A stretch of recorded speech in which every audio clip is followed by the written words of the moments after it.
guys, welcome back to the channel, and today we're gonna be reacting to What if we drain the Mediterranean Sea? for what? Million kilometers squared, the Mediterranean is the 9th largest sea on Earth.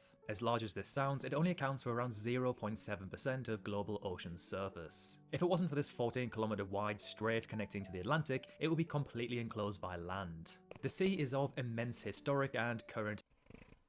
Would it be though? It's connected, I think, to the Red Sea though. There's a little canal or whatever. Importance, not only due to its size, but also I think it has to be. Because that's where they wanted to do the ships to ship to Greece. Remember the video we did? because of its location. To the east lies West Asia, to the south is Africa, to the north is continental Europe, and to the west is the Atlantic Ocean, as previously mentioned. Some 23 countries found across 3 continents border the Mediterranean Sea, with a combined population of around 570 million. It's an essential body of water for connecting these regions and its people. It also connects the Suez Canal with the Atlantic. Oh, yeah, this is what I was talking about. The Suez Canal through Egypt. Okay. Making it one of the most important shipping routes on Earth. But what if the sea disappeared and was replaced with land? How would it affect the planet, and which countries would be the most hindered? Let's find out. Now, before we dive into the details, let's travel back nearly 6 million years to experience the Messinian salinity crisis. This crisis nearly spelled the end of the Mediterranean Sea, when tectonic movements caused the Strait of Gibraltar to close, cutting off the Mediterranean from the Atlantic. Over time, evaporation outpaced the inflow of water, causing up to 80% of the sea to dry up. This is what Europe looked like during that time. However, thanks to the Zanclean flood, tectonic activity reversed the blockage, allowing the Atlantic to flow back into the Mediterranean, essentially saving its life. But what if theoretically an event like the Messinian salinity I never heard of that before. That's very interesting. Wow. crisis were to occur again, but this time see 100% of the sea What I would like to see is, okay, when everything was together, Pangea, and then to see the process of the formation of where everyone ended up to be, and also the understanding like where a certain dinosaurs were found in their space. That'll be, yeah, honestly I have no idea where the dinosaurs were, what continents. And if there's like a different species of dinosaurs on different continents. That's so interesting. appear. Well, this is how the region might look. This is of course just one hypothetical scenario and just for fun. So there have now been some astronomical changes to many countries that previously had coast. Look at Italy though. Wow, it's not a shoe. It's No, but look how huge Italy is. Yeah, but it's not a shoe.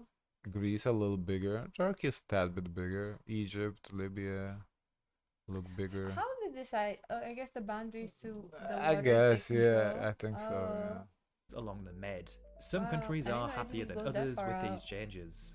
Now, one standout country that is completely unrecognizable from how it currently looks is Italy. Its famous boot-shaped country is now just a big old blob in the middle of this newly formed region. A country which used to have a significant presence in the sea has now become much larger but massively landlocked. It used to have the highest exclusive economic zone claim out of all 23 countries, with some 542,000 kilometers squared due to it having so much coastline and large islands within the sea. But in this new world, it has 0 kilometers squared. Although the country has grown substantially in size, its lack of ocean access would likely hugely hinder its economy. Luckily, it only needs to travel through one fellow Schengen country to reach the Atlantic. Now, even though Portugal has Mediterranean vibes to it, it's not classed as a Mediterranean country, as quite simply, it doesn't have any coastline along the Med. The country only has coastline along the Atlantic, meaning in this new world it wouldn't physically change whatsoever. But as other countries like say Italy have now become landlocked, they may depend on countries like Portugal, Spain, France or even Morocco to use their ports to ship into the Atlantic, giving some economic boost to the Iberian countries. Another country whose shape has drastically changed is Greece. Greece is actually the country with the most coastline along the Mediterranean. This is due to the fact that it comprises of so many islands, islets and jagged coast. In total, it has around 13,000 kilometers of Mediterranean coastline. Similar to Italy, it has now become completely landlocked, which would cause havoc to its economy, so much so that it would likely collapse. The Black Sea once reached the Atlantic Ocean through the Bosphorus Strait, the which fishing connected industry. Fishing and shipping. The guy will be out of business. the Sea of Marmara, which then flowed into the Dardanelles Strait before eventually reaching the Aegean Sea, which finally connected to the Mediterranean and therefore the Atlantic, a very long-winded route. However, I wonder how strong the earthquakes or whatever tectonic activity had to be to close up that little gap in Gibraltar, whatever. Gibraltar. Yeah, because the gap is not like that small, you know. So like how you move continent, it must have been. I don't see it happening nowadays because Why? water level is rising. So even if it pushes the continents closer, I feel like it would overflow because that's essentially the issue, right? Is the water rising sea levels. So how do you know this didn't happen long time ago? Long time ago. well, And we're in a cycle. oh, that I don't know. Mm. This could be a cycle. You're right. But with the Med no longer existing, this has turned the Black Sea into an inland body of water, or otherwise known a landlocked sea. Countries as far as Oh, Israel looks bigger too. Look at Israel. You see it? No, No, here. it's a little. No, but it's kind of like a smaller on the side. Now it's like expanded. It's just interesting. into an inland body of water, or otherwise known a landlocked sea. Countries as far Ukraine as is Georgia would see huge. economic downfall as a result. This would in fact make the country now landlocked, as the Black Sea is no longer connected to the Atlantic. Now, one country which would lose some geopolitical power which you mightn't expect is the UK, but how exactly? Well, this is due to the country kind of losing one of its key strategic territories, Gibraltar. Gibraltar's location makes it a critical naval and trade choke point between the Mediterranean. Yeah, because look at that gap. It's not a tiny gap. Yeah, it's big. Yeah, to close that gap, I don't know what kind of activity must occur. Mediterranean and the Atlantic. Without the Med, it's now just a tiny bit of landlocked land. It's not just the European countries that are severely affected, just look at North Africa. Tunisia, which used to enjoy 1,200 kilometers of Mediterranean coastline, has now become landlocked and completely dwarfed by its fellow North African neighbours. Algeria and Libya are already huge as it is, ranking as the world's current 10th and 16th largest countries. With the removal of the Mediterranean, the land sizes have both grown significantly. As much as a good thing gaining land is, just like Tunisia, they've also now become landlocked. Apart from losing its very influential Suez Canal, Egypt isn't too upset about our new world, You know, as it's it's gained tough to land. be landlocked. That means you got a neighbor here, a neighbor there. You want to be at the edge. But still has access to the world's oceans via the Red Sea. It's kind of gained power in the fact that many of its competing neighbours are now landlocked, meaning they may rely on Egypt in order to access its ports and the oceans. Yeah. The Egyptians can now also reach Turkey and Europe/the EU via land without having to travel through very unstable regions of the Middle East. So currently there are two countries in the world which are classed as doubly landlocked countries, being Liechtenstein and Uzbekistan. These are countries that are landlocked only by other countries who are also landlocked. There are no countries that are triply landlocked. But if we replace the Med with land, we could see potentially a few. It's hard to give a confident estimate, but many countries found in the Balkans, depending on who gets what land, could in fact become triply landlocked. Now, when you think of Mediterranean countries, I bet most people would never immediately think of Syria and Lebanon.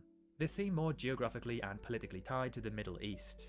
But in fact, both of these countries do have coastline along the Med, making them absolutely Mediterranean countries. But in our new world, they've lost their ocean access, making them both landlocked. They have in fact now both connected to Cyprus, a country which is completely devastated with this change. Cyprus once enjoyed its island status in a beautiful part of the world. However, it's now connected to Turkey, Egypt, and Syria.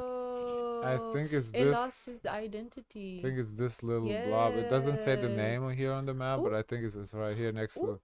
Ooh, I mean, it will gain territory a little bit, get bigger, but still, damn. Like, okay, bye-bye, Greece. Making land invasion via Africa, Europe, or Asia now completely possible. Due to its lack of sea, its tourism economy collapses. So countries found far away wouldn't be too impacted by the loss of this Great Sea. Or would have no would they? interest to be Well, a pretty much creature every alien. country on Earth would be affected, especially China and the US. But why? Well, as mentioned earlier, the Suez Canal no longer connects the Eastern world with the West. It means ships now have to navigate a much longer and more dangerous route south of the African continent. Wow. This would cause mass inflation around the world due to some 10% of global trade passing through the canal yearly. So there we have it. In this completely hypothetical scenario, there are some of the winners and losers. I wonder how much so money is Egypt cool. making of the Suez Canal. If it's 10% of global trade passes through that canal yearly, they must be making major bank of that canal. Listen, if that is what it looked like now, there would be wars land taken over, and then they're gonna manufacture a canal. No way the country gonna sit like that. Mm-mm, mm-mm. Manufacturing canal ain't no easy feat. I don't know about that, but We done it before. no, but not that length. Look at the size you would need to go through. Look, you so goes from No. Egypt all the way to, well, I guess you could, instead of Spain, you could cut through France, whatever. But No, these countries you see, they will fight. They will not stay there's like definitely that. would be more wars. I agree with that because there would be a lot of land up for grabs. Yeah. Yeah. Hmm. Guys, of course, let us know your thoughts. Don't forget to like, comment, and subscribe. Join the Discord and soy. Share as much kindness as possible.